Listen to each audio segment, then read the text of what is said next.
Selina, with tears falling from her violet eyes, nodded and allowed her brother to lead her into the room. Georgina ushered her children behind an old trunk. She spoke clearly and firmly. "Sit down. I want you both to stay here and don't move. Don't come out for anyone. No one at all, and no sound. Is that clear?" Her children whispered, "Yes," in unison. She swiftly kissed the tops of their heads, and though only slightly chilly, she threw a dust sheet over them, more for concealment than warmth. "Stay still, don't move, and don't make any noise," she gently ordered. Georgina pushed her back against the wall and carefully descended the stairs. She glanced along the hallway, horrified to see a hooded figure emerge from her bedroom.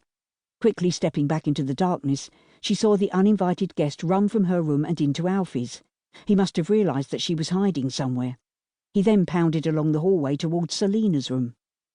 Georgina pressed herself against the wall as much as she could, desperately hoping that her black silk pyjamas helped to keep her unseen in the shadows. The man stood in the doorway of Selina's bedroom and looked at the child's empty bed. He was just feet away from Georgina, so close that she could smell the faint whiff of stale beer and tobacco emitting from him. She held her breath as she cocked her gun, ready to fire, and then lifted her arm. The man must have heard the weapon engage and was about to turn, but Georgina acted quickly and fired a single shot into his back. The sound of the gunshot echoed through the house and rang in Georgina's ears. He instantly fell forward and landed face down just inside Selina's bedroom. Georgina couldn't see the blood that oozed from his back, but she trusted her aim and knew that he was dead. As she walked towards his body, she heard another sound and froze, hardly daring to breathe. But the only sound that she could hear now was the thump of her own heart hammering loud and fast in her chest. But she hadn't been mistaken. There was at least one more unwanted person in her house, and it had sounded like he was in her bedroom. Georgina stepped back into the shadows. The half-width door was the only access to where her children were hiding. She wouldn't allow anyone to pass. If need be, she'd defend this spot with her life. She waited and waited. No one came out of her bedroom, but she was sure that someone was in there. Still she waited. Her mind turned. Who was the dead man on Selina's bedroom floor? Were these men just opportunist burglars, or had they come to kill her? Or were they after David? After all, in their line of business, they'd made plenty of enemies and rivals. Georgina heard movement. She knew all the sounds that the house made at night. Each creaky floorboard, every squeaky door, and all the strange noises that the pipework made. But it wasn't her house making noises. It was someone shuffling through her bedroom.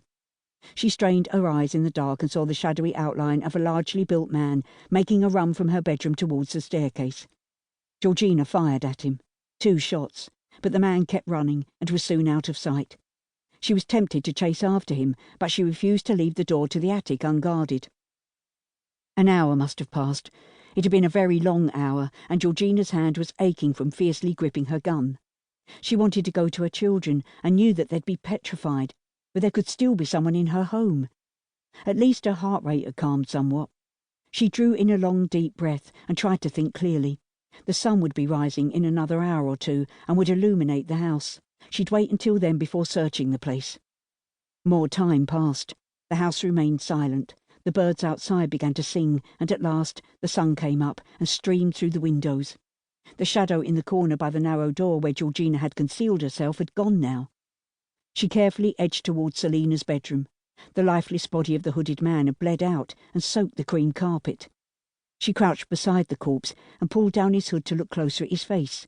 He was young, probably about 20 or so, but she didn't recognise him. His clothes were unremarkable, but he wore a gold band on his middle finger, and, lying just in front of his hand, Georgina saw a gun. It was clear that whoever he was, he had meant business.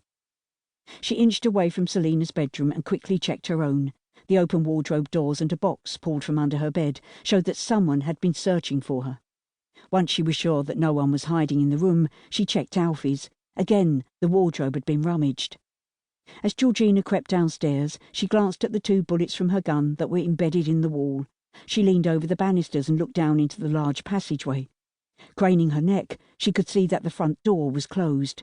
She dashed down the rest of the stairs and ran to the telephone table, but when she picked up the receiver, it came as no surprise to find that the line was dead. But where was her security? Had Chunks been in on the job, or had he bricked it and done a runner? Georgina checked the rooms downstairs.